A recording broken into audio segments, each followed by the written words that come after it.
parents of kids with special needs, right? From age 3 to 22. And she has an incredibly interesting and important story to tell. Many. And of course, Dana from Yes. Everybody knows Yes in Israel? Yes. It's the HBO of Israel, right? And was responsible to say yes for develop this project. So let's start. Dana, you want to tell us a little bit about how it came about? I kind of said that in the opening. I think now everybody's kind of seen it and taken it in a little bit, but this is, as you can tell, a very, very personal story of Dana.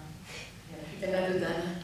A DC's who wrote it from personal experience and really thinking ahead about her brother. Her brother's 19 now.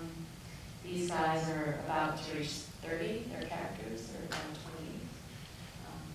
And this is that story of what happened. Can't hear. Oh, sorry. This is the story of what happens essentially to her brother as he grows up and has to go out into the world. Dana, and Sarit, how authentic did you feel when you watched those episodes? Can you hear me? Okay. I think it's actually really, really authentic. I mean, I have a 21-year-old. He's in a different functioning level, so he's not someone that will be living in such an arrangement. He needs more supervision. But many of my clients are similar, and that's something that actually I wish we would have here in the US. We have very few living arrangements like that. That's actually a lot more developed in Israel. The situation here is sad. There's actually nothing, almost nothing for our young adults, and it's going to be a very big problem. It is already a big problem. The epidemic that started, the autism epidemic that started about 20-something years ago, is really hitting all of us, where my son was first diagnosed, and he's now 21. Nobody even knew what I was talking about, and I said autism, they're like, what? I didn't really know what it is. And now, really anyone that you hear, you just stop anybody random in the street and you say, did you ever hear about autism? They'll be, sure. My brother, my son, my nephew, my neighbor, my granddaughter, my grandson, everybody is affected, first degree, and it's frightening. And we, as a society, have to think of what we're going to do and how we're going to manage that as a society on a personal level and on a society level, because it affects us all. These people need to be cared for. They are part of the society. They are part of, our life, and we need to know how to embrace them. As you saw in the movie, and I think that a lot of it was, really, it really hit home, but, they want to be loved, they want to be touched, they want to be accepted, they want to be normal, quote unquote, as she said. All she wanted is a typical friend.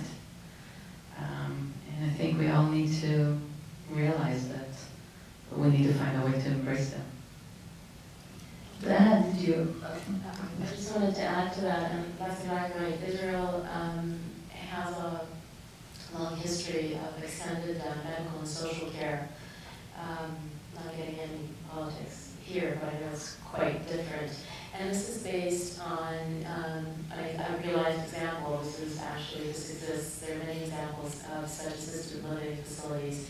And in Israel, there's sort of a halfway house with a hostel. The fourth character, the fourth friend, goes to teaches life skills and helps out with job placement. And then afterwards, they kind of graduate into an assisted or cared for facility like this one. A lot of high-functioning people on the spectrum get to volunteer to the Israeli Army. That's a very, very big program that they run, all volunteers. They spend a lot of money on it to make sure that people are as included as they want to be, and given a lot of opportunities as adults to function and to join society. There's also incentives for employees to hire people on the autistic spectrum. And that's actually something that I wanted to touch. What I do, I'm a special education attorney, which means that I help children from age, even before 3 until 22. The reason 22 is because that's when they graduate from high school. They graduate, they're exiting out from the educational system here. And then they're really out there. And on a personal level, I have another year to figure out what my son is going to do in a year from now. Because he still goes to school, he still gets, he's in a vocational educational center, teaching him how to work and how to behave in a job place and how to apply for jobs and trying to give him as many work skills as possible. But when he's 22, it's really on us to help him find a job, to transport him, to take care of everything. So there are a lot of programs for the young ones, and that's great here. When my son was just diagnosed, there was hardly anything, but it is actually very developed here. So there's a lot of services and a lot of support, to still need to fight for as parents, but we do get it. The scary part is what happens to these young adults as they matriculate, as they leave the school district. And there's an organization that started about a year ago called Magalim. In Hebrew, that means circles. And we created it as parents. I'm not a founder, I'm just a friend or a member of the community. But it's a wonderful organization. It's a nonprofit organization that was created exactly for that. Because we, the families, need the circle of the community. We need the circle of friends and people that are not first degree affected by autism to be part of our family, to be part of our circle.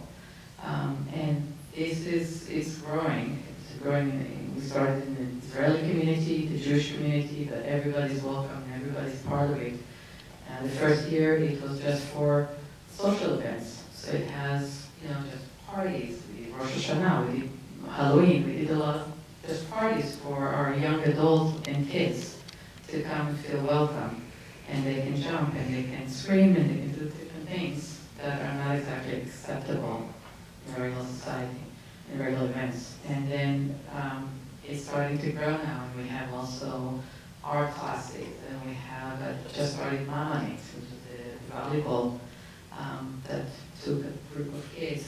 My son is part of it. They just started on Tuesday, and they have a volleyball team now.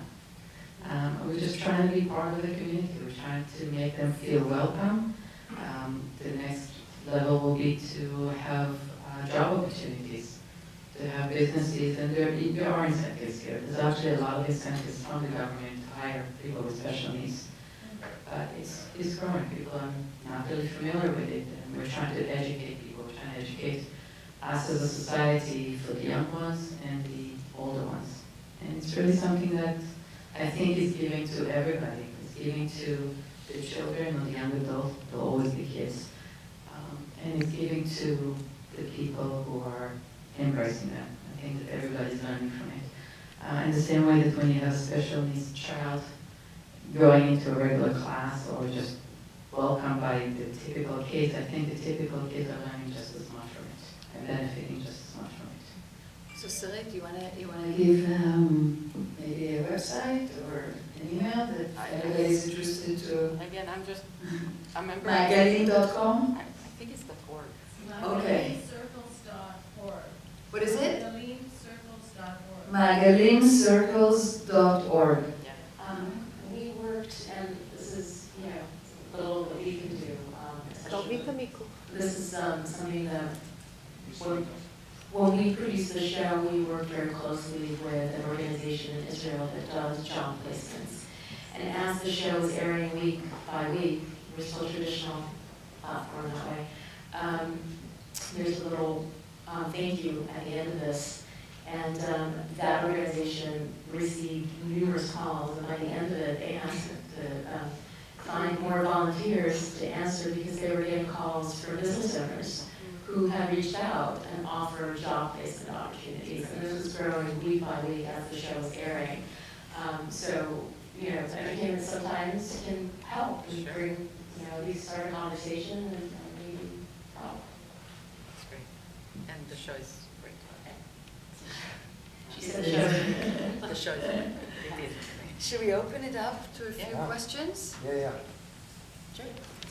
Anybody has any question about the making it or about I magazine think or the about question we always shoots? get asked, and I can start with that.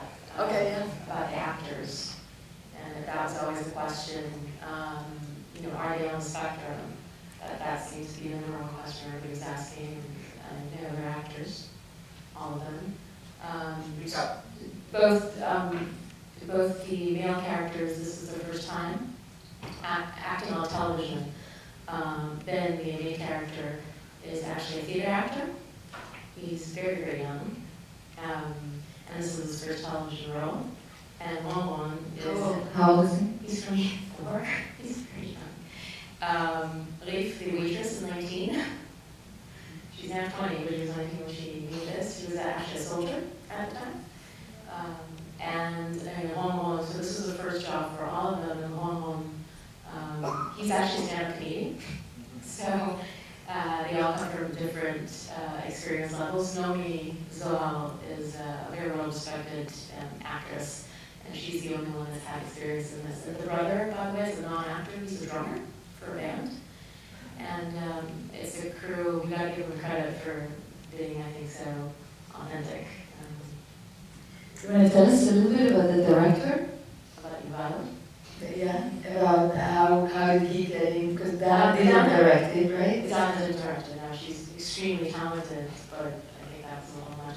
Donna and Donna have known each other for a really long time. They've been friends, and Donna's brother used to drive around with them in a car, and when they went to visit her parents, we bought them accounts. So he's known the guy and her brother for about 10 years. And they were always talking about doing something in that world. And then Donna just went off and wrote it, and she always knew that she wanted to bring it in at some point. It was already written when he came, but they did a lot of the work together, especially on set. The script is close, but also dissimilar. There's a lot of violence in the direction. He's a very serious guy, so there's that in him. That was a very funny woman, so I think we got the right balance between the two of them. And it was something that they've been talking about doing. If anybody who's producing in here, I mean, you know, 10 years, so there's 10 short years. 10 short years, you know, it's like, but eventually, you know, we got it, and they got it right, I think. Very much. Sorry, yeah. Yes, hi.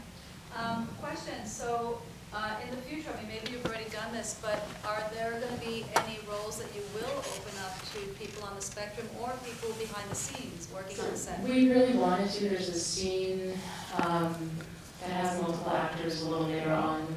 There's a speed dating scene where they're taught, and actually there's an entire episode that takes place in the assisted living hostel. I shouldn't say hostel in English. Hostel. Yeah, it doesn't translate. A group home. And it's a speed dating scene, and there's lots of characters in it, and we really, really tried. We outreached, we talked to everybody, we put out notices. We were just not getting enough people coming in for the roles. I think once the U.S. adaptation is done here, there's certainly many more people, and I'm sure they're going to make that effort. We've been talking about integrating people on the spectrum below the line for season 2, so having them work either doing production or either doing post-production. There's a lot of opportunities, there's a lot of shots that we think could be right, and we believe in actually not just portraying, but also hopefully doing. So I think that's something that we'd love to do for the next season. Really well done. Is there a U.S. adaptation? I'm sorry, I just picked up on the U.S. adaptation. There will be one. How many have you done? How many episodes? How many? There's 10 episodes in the season, and season 2 is going to now. Hope to go into production next year, but end of 2019. So this has been shown on television already? Yes, this launched in late May in Israel. So you fancy Australia? Not yet. know if there will. But is there a way to, like, Not legally. yes, no? There's no legal way to watch it now. There will be hopefully, hopefully it'll get a US home, this version, and there's also an American adaptation being worked on right now.